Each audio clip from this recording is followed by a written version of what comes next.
Olá meninos, então hoje eu vou mostrar para vocês como que eu fiz o mapa mental que eu propus na atividade dessa semana sobre efeito estufa e camada de ozônio. Então, primeiro, por que eu propus essa atividade? O mapa mental é um instrumento muito bom de estudo, né? A gente costuma ver muito ultimamente as pessoas fazendo, até vendendo.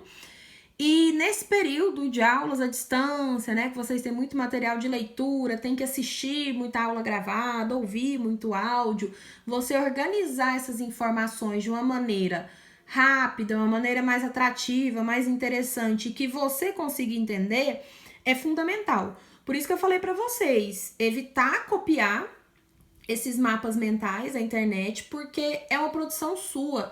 Você tem que bater o olho e entender o que está acontecendo ali. Então não compensa você copiar o mapa mental da internet, você comprar, tem gente que vende, porque quando não é você que faz, a eficácia não é a mesma. Ele não atinge o objetivo que você está procurando. Então eu fiz o meu, não quer dizer que vocês têm que fazer da mesma maneira. O de vocês tem que atender o objetivo de vocês, tem que ser compatível com a forma como vocês aprendem. Se ela é mais a partir de texto, é mais visual, depende muito da organização, certo? Eu fiz os dois mapas mentais com base na apostila que está aqui na descrição, vocês podem baixar aí para estudar. Então eu não usei nada além disso, só aquele textinho mesmo. Então olha só como que ficou. Então, coloquei na atividade o passo a passo para fazer um mapa mental. Vocês podem usar isso para qualquer disciplina. É muito eficaz. Então, primeira coisa, eu coloquei um título. E aí depende, né? Esse título, a forma como você vai fazer. Tem gente que tem muita facilidade, né, com esses tipos de escrita, mas sempre coloca ele de uma forma mais chamativa, né, para você logo saber do que se trata. O que eu gosto muito de fazer em mapa mental? Eu gosto sempre de colocar um esquema. Então, esse esquema, inclusive, tem lá no textinho da apostilinha que eu montei para vocês. Então, eu coloquei aqui como que o efeito estufa acontece e observem que eu sempre coloco uns lembretezinhos, porque eu acho que isso é muito importante num mapa mental.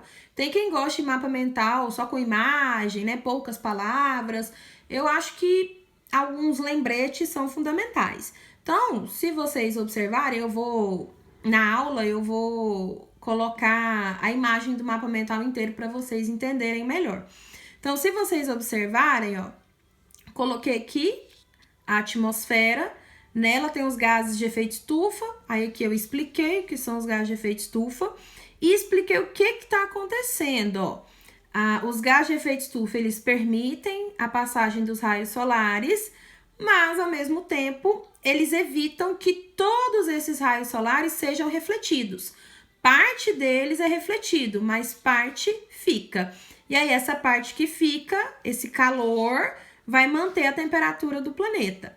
Aí aqui, ó, eu coloquei para vocês que o Sol que vai emitir essas radiações, que elas são luminosas, a luz, e caloríficas, que são o calor. E as caloríficas são aquelas que são absorvidas pelos gases de efeito estufa. Que quando a gente fala aí de radiação ultravioleta, é camada de ozônio, que eu vou falar agora para vocês. Então, eu coloquei esse lembretezinho, que eu achei importante falar isso, né? A diferença entre radiação luminosa, calorífica, mas aí depende de quem vai fazer o mapa mental. Outra coisa que eu achei importante colocar, né? A descrição do que é o efeito estufa. É um fenômeno natural, o que ele promove para o planeta. Coloquei aqui a descrição do que são os gases de efeito estufa.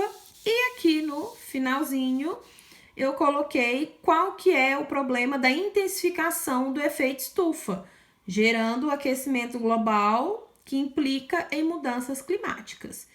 E essa folha que eu usei aqui é uma folha pontilhada, que eu gosto muito de usar para fazer mapa mental, porque eu acho que às vezes com a linha, as linhas, né, as pautas da folha, não fica tão esteticamente agradável. Aí se você vai fazer uma folha em branco, né, na folha A4, às vezes fica tudo torto, então quem aí é muito metódico, né, muito perfeccionista, a folha pontilhada é ideal. E aqui eu fiz o mapa mental de camada de ozônio também. Esse eu fiz diferente, com alguns símbolos, alguns desenhos, para vocês verem que existem várias maneiras de ser feito. Então, coloquei aqui, né, qual que é a definição de camada de ozônio, né? O que que ela faz, qual que é a importância dela. Então, é uma camada na estratosfera com alta concentração de ozônio que diminui a incidência da radiação ultravioleta. E aí você faz um sentido lógico nesse mapa mental. Por que que é importante diminuir a incidência de radiação ultravioleta?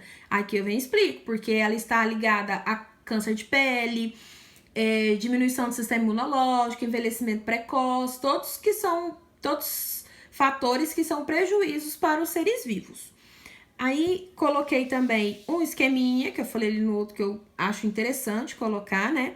Então, aqui a radiação ultravioleta incidindo sobre a camada de ozônio.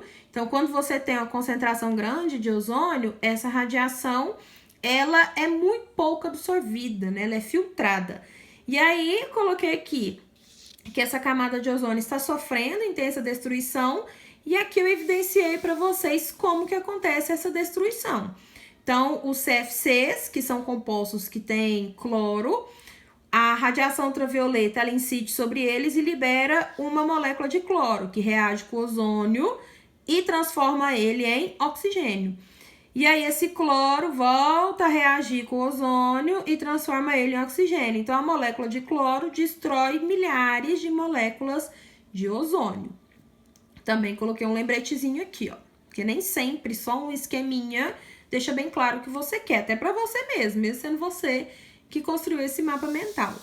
E aí eu coloquei aqui uns desenhos para mostrar, né, aonde que esse CFC era usado. Em aerosol, em geladeira, em ar-condicionado, né? Coloquei por que que ele era utilizado, porque assim, se ele destruía tanta camada de ozônio, por que que ele era tão utilizado, né? Como que ele chegou a esse ponto, essa utilização em larga escala mundial para provocar prejuízos na camada de ozônio? Eu coloquei porque ele não é venenoso, não atrai insetos, não é inflamável, não causa queimadura, dentre outros fatores.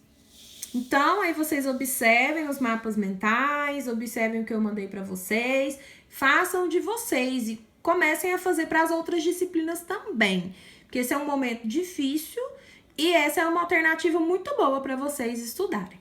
Então, por hoje é só.